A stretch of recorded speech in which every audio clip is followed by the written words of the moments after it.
So we have a CareStream CT scan machine in the office. We take a complimentary CT scan for all patients choosing to place a dental implant in our office.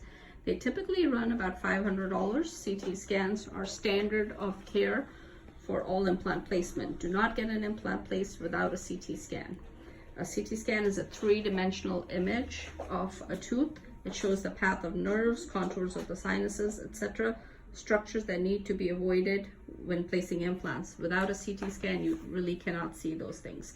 So here is the computer. You can go to the patient file and then you get to pick several things. One is you can pick the program. So depending on the field of view that you need, if you need to just see a tooth or the jaw or the TMJ, and then you can pick the parameters based on the size of your patient, and determines how much radiation the patient is exposed to.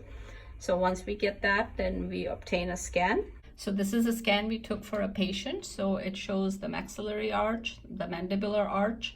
You can choose the arch where you're going to be working on. In this case, I chose the lower arch, so I set the panoramic curve.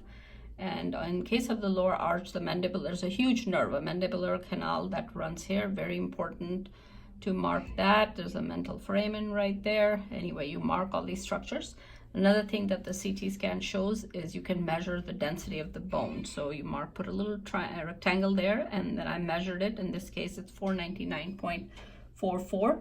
It's about average. You can also measure the height of the bone. So let's see. So in this case, I measure here. I mean, we've got plenty of bone. This is about 14.84. So you want to stay about 2 millimeters away from the mandibular canal. So in this case, it's super easy.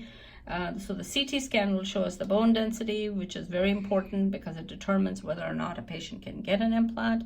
It also shows if additional procedures, bone graft, sinus lifts, etc., need to be done. Okay, thank you for your attention.